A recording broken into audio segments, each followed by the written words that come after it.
Drenewydd yn clirio, mor bell a Curtis Rees. Jans Richards yno, ond mae'n dewis Wilson.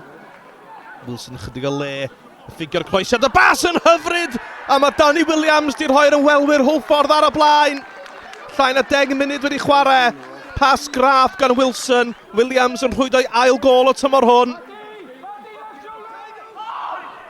Nath y Robiniaid gael rhywbeth yn ôl yn ebyn yr Adar Gleision cyn yr egwyl. Jordan Evans yn ei gosod i Callum Roberts, y croesiad yn un dofn. Rushton! Ac oedd angen arbediad craff gan Leeds i atal yr ymdrech yna. Wilson, ymlaen at Fawcett yr eilydd. Mae Cisse yn y canol. Cisse yr eilydd arall yn mynd drosodd. Dan bwysau gan Cowans yr eilydd. Ond dim byd y bo gyda hwnna yn ôl y dyfarnwr. Dau chwaraewr yn mynd am y bel o ddyd, fi'n credu. Hwlffordd heb ennill ers mis Hydref. Yn erbyn y Drenewydd oedd y gêm hwnna. Maen nhw ar y blaen gyda chwarter y gêm ar ôl a'r bas yn hyfryd i lwybr Cisse. Cisse'n gry hefyd! Ond Dave Jones yn dda oddi ar ei linell i atal y cynnig. Yn gêm gyntaf, Nicky Hayen, y gŵr o Wlad Belg wrth y lliw. Williams. Wilson. Chwaraewr mor beryg. Mae'n croesi. O, Sears yn llawio dos bosib! Mae Maen Hwlffordd yn apelio. Davies yn ergyd wych yn y diwedd, ond fe darodd honna fraich Sears dos bosib. James Davies.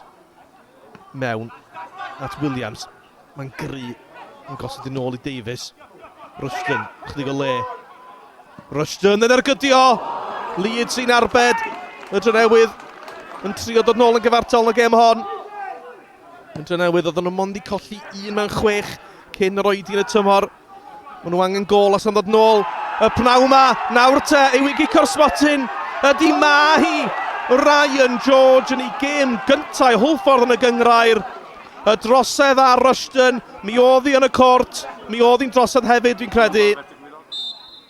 Aaron Williams yn erbyn Leeds i. Williams yn rhwydo. A mae'r Drenewydd yn gyfartal gyda 4 munud ar 10 ar ôl yn y gêm yma. Y pennau fyny amdani.